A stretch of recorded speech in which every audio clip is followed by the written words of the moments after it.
अवधूत चिंतन श्री गुरुदेव दत्त।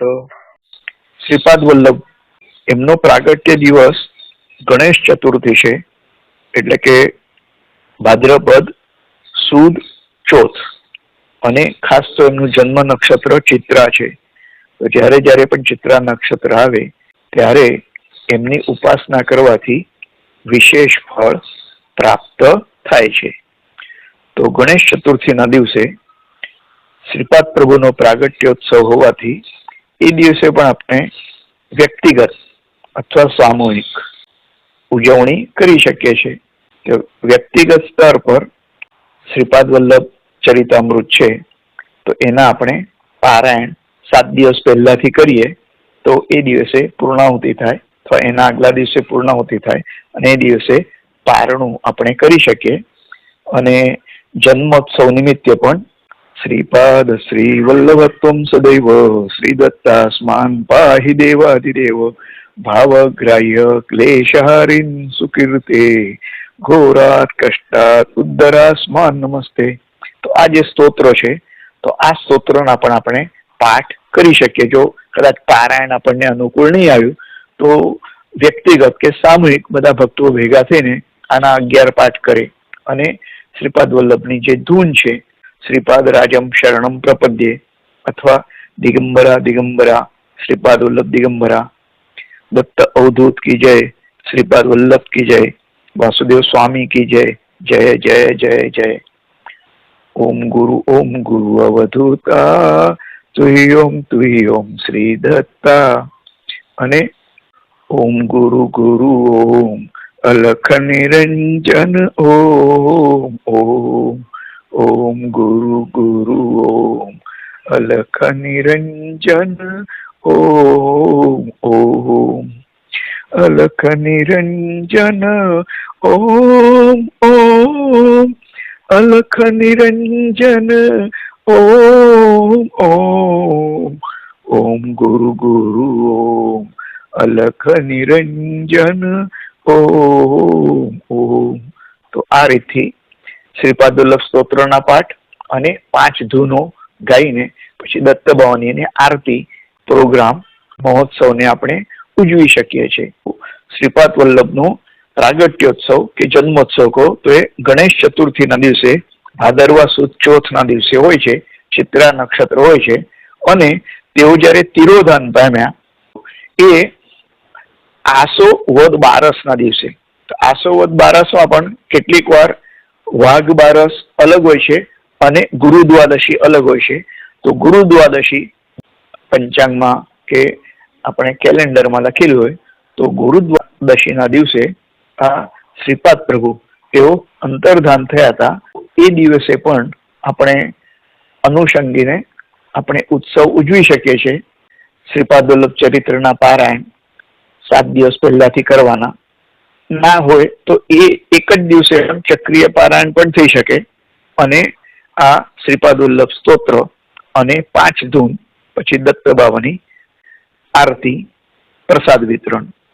તો વ્યક્તિગત અને સામૂહિક રીતે આજે ઉત્સવો આપણે કરી શકીએ છીએ. તો અને એ બીજું કશું આપણાથી ના થાય તો આપણે દેવતાઓનો જપ, આપણો જે ગુરુ મંત્ર છે એનો પણ જપ કરી શકીએ છીએ. આ રીતથી આપણે વિશેષ આ ઉત્સવને ઉજવી શકીએ છીએ. અવધૂત ચિંતન શ્રી ગુરુદેવ દત્ત. તો ભાદરવા સુદ ચોથ અને ચિત્રા નક્ષત્ર હોય તે શ્રીપાદ વલ્લભ પ્રભુનો પ્રાગટ્ય દિવસ છે. એટલે એ દિવસે બીજા બધા જે આપણે પારાયણ કરીએ, શ્રીપાદ વલ્લભ ચરિત્ર તથા શ્રીપાદ શ્રી વલ્લભત્વમ સદૈવ એ સ્તોત્રના પાઠ, અથવા શ્રીપાદ રાજમ શરણમ પ્રપદ્યે એની ધૂન, અથવા સિદ્ધ મંગળ સ્તોત્રના પણ આપણે 5, 11 કે 21 એટલા પાઠ કરી શકીએ છીએ. તો સિદ્ધ મંગળ સ્તોત્ર એનું આપણે ગાન કરીશું. શ્રીમદ અનંત શ્રી વિભૂષિત અપ્પલ લક્ષ્મી નરસિંહ રાજા જય વિજયી ભવ દિગ્વિજયી ભવ श्रीमदखंड श्री विजयी भव श्री विद्याधरी राधा सुरेखा श्री राखीधर श्रीपादा जय विजयी भव दिग्विजयी भव श्रीमदखंड श्री विजयी भव माता सुमती वात्सल्यामृत परिपोषित जय श्रीपादा जय विजयी भव दिग्विजयी भव श्रीमदखंड श्री विजयी भव सत्य ऋषीश्वर दुहितानंदन बापनायुनुत श्री चरणा जय विजयी भव दिग्विजयी भव श्रीमदखंड श्री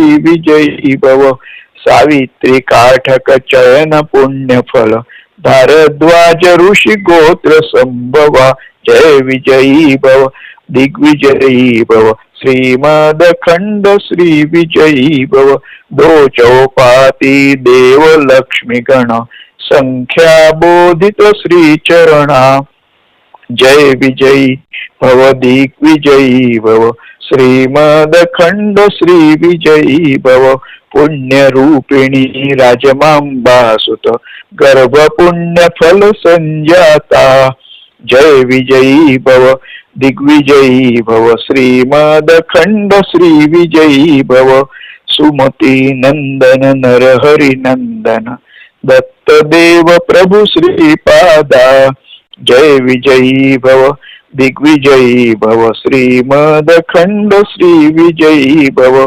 पीठिका पूर नित्य विहारा मधुमती दत्ता मंगल रूपा जय विजयी भव दिग्विजयी भव श्रीमदखंड श्री विजयी भव जय विजयी भव दिग्विजयी भव श्रीमदखंड श्री विजयी भव जय विजयी भव दिग्विजयी भव श्रीमदखंड श्री विजयी भव श्रीपाद वल्लभ भगवान की जय।